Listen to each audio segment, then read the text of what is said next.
Toothless Wonder. Chapter 5. The Fairy. That night we had festivities. Festivities is when my grandpa and grandma come over and all of us eat cake. Grandma Helen Miller made the cake herself. She put a big smiley face on the top.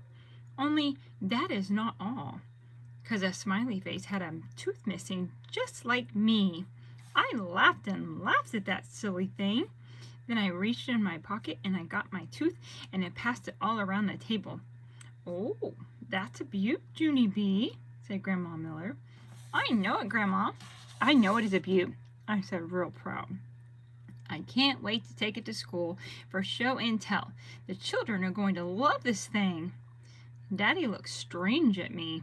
"Oh, gee, I don't know, honey," he said. "I'm not really sure you should take your tooth to school." Mother shook her head. "No, Junie B, that's definitely not a good idea," she said. "And besides, you won't even have your tooth on Monday. Remember? You have to leave it for the tooth fairy tonight." Just then, my skin got chill bumps again, and the flutterflies came back in my stomach, 'cause I know stuff about the fairy. That's why. My voice felt kind of shaky. "Yeah, only what if I don't want to leave my tooth for the fairy, Mother?" I said. "Well, what if I just want to take it to show and tell, and that's all?" Mother shook her head again. "No, Junie B, no show and tell." She said, taking a tooth to show and tell is just, well, it's just disgusting," said Daddy. "Yes," said Mother, "disgusting." I whined at those two. "No, it isn't," I said. "Lots of kids bring teeth to school. 'Cause one time Roger brought a shark's tooth, and he even let me and her put it right in our mouths. And then we look like sharks too." I thought some more. Plus another time Shirley brought her grandmother's dentures, and lots of us put those in our mouths too. Grandma Miller did a little gag. "Ugh. Only I don't actually know why." My grandpa patted her hand. "Just be glad she doesn't want to take the spit cup," he whispered. Just then my whole face lighted up, 'cause I have ears like a hawk, of course. "The spit cup! The spit cup! I will take the spit cup!" I hollered. I jumped down from my chair and I zoomed to the bathroom. Then I got the spit cup out of the trash and I dusted it off real good. "Good news, people!" I shouted real loud. "There's still some blood around the edges." I quick ran back to show them.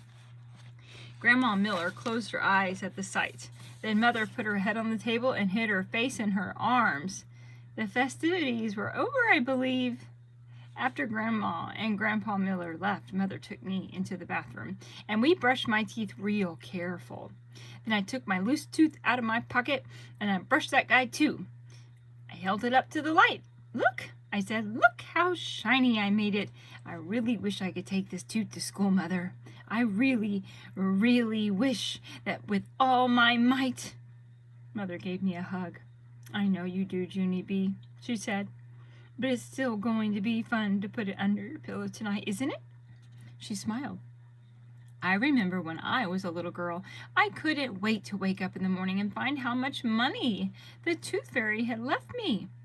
My skin got prickly at that name again. Also sweaty came on my head. I thought and thought about what to do. Then finally I stood on my tiptoes and I whispered in Mother's ears, "Yeah, only I know stuff about the fairy." "Mother," I said, "I know the truth." Mother looked shocked at me.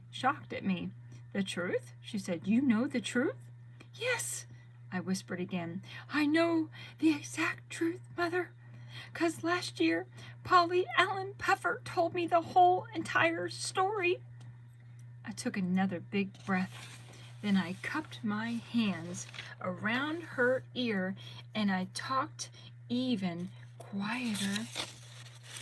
"The fairy isn't real," I said. "The tooth fairy..." Sorry, I have the wrong page. "The tooth fairy isn't real. It's just pretend." Mother's eyes got big and wide at me. "No!" she said. There we go, sorry. No, she said. Yes, I whispered back. Polly Allen Puffer learned it from his big brother. The tooth fairy isn't a fairy at all. She's actually a teeny little tooth witch. Oh, goodness gracious. Sorry. Give me a second. Technical difficulties. All right, hold on a minute. Ah!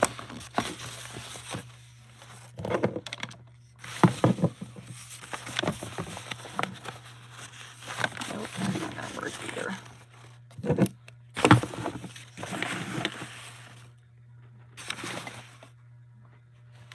Okay, sorry.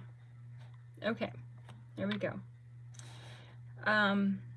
The fairy isn't real, I said. The tooth fairy is just pretend.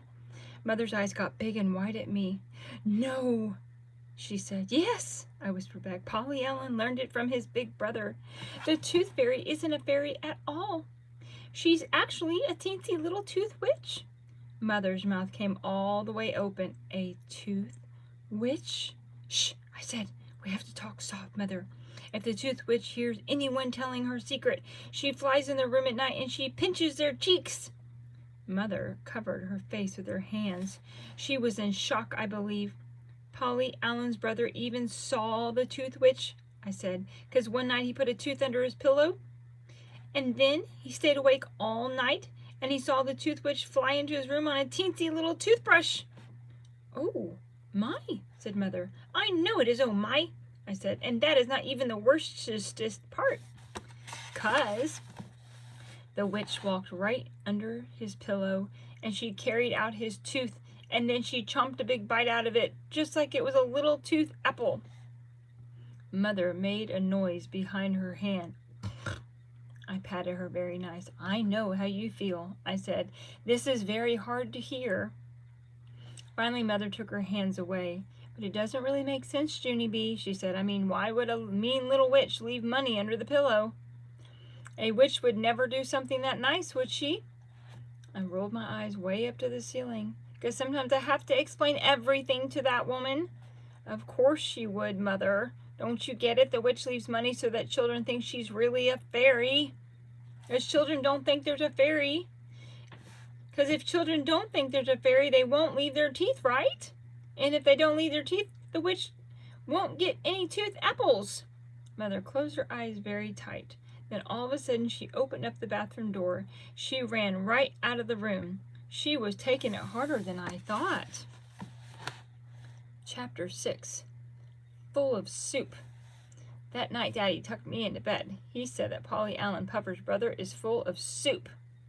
There's no such thing as a tooth witch, Junie B, he said. I promise you there isn't. Polly Allen Puffer's brother just made that up to scare Polly Allen. And then Polly Allen said it to scare you too. I shook my head. No, Daddy. No, it's not made up. I know it isn't. 'Cause a tooth witch makes sense, that's why, I said. She makes way more sense than a fairy. Daddy raised his eyebrows. Why? Yes, why does a witch make more sense than a fairy? Because, I said. Because a tooth witch likes to chomp the teeth. But the tooth fairy doesn't do anything with the teeth at all, right? And so why would she even pay money for them? Daddy did a little frown. Well, I don't know exactly, he said, but I'm sure that she must do something with the teeth, Junie B. There are other things to do with teeth besides just chomping them, you know. Like what? I asked. Daddy put his head in his hands. Then he thought and thought and thought. After he got done thinking, he went to get Mother. Bear with me. This is not turning out the way I was hoping. Unfortunately,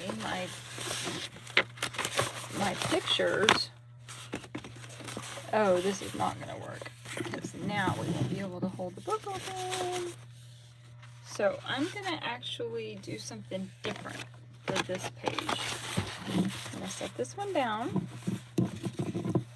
And you get to read along with me. So here we go. There we go. Okay. She came into my room carrying Fussy Ollie. She handed him to Daddy and sat down on my bed.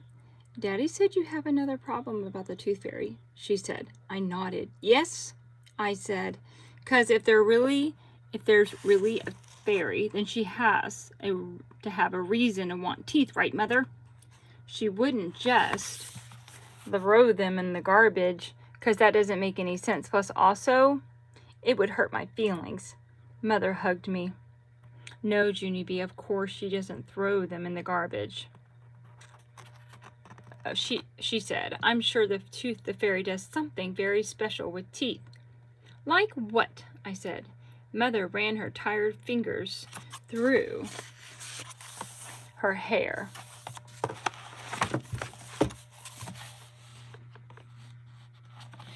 She stood up and walked back and forth on my rug. Then all of a sudden her face got brighter. I know. I bet the fairy uses the teeth to make jewelry, she said. At first Daddy and I didn't say any words. We just stared and stared at that woman. Jewelry? I said finally. Mother smiled. Yes, of course, she said. She probably uses the teeth to make little tooth necklaces and bracelets and cute little toe rings. How does that sound? I made a sick face. It sounds repulsive, said Daddy. Mother stopped smiling. She quick took Ollie back from Daddy and she hurried out of my room.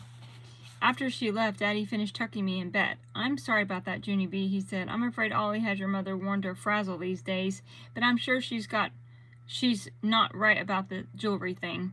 He did a little shiver. No, certainly she's not, he said. Then before I could ask any more questions about the fairy, he kissed me good night, and he rushed out of my room as fast as Mother. That night I did not put my tooth under my pillow. Also, I did not put it under there the night after that, or the night after that, because, what do you know, the fairy still did not make sense. And that's it for today. We'll read the next chapter next time, and it is chapter